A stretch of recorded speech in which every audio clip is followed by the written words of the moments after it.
Another question that's often comes up is what is the role of MRD, or Minimal Residual Disease assessment, in the context of multiple myeloma?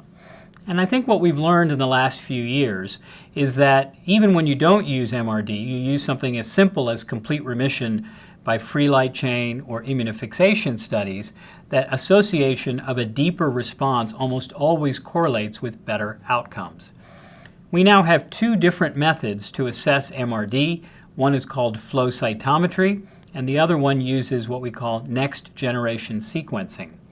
And what we know is that, at least from current data, it appears that next generation sequencing does offer a better predictive value in terms of outcomes for patients with either MRD negative or MRD positive disease.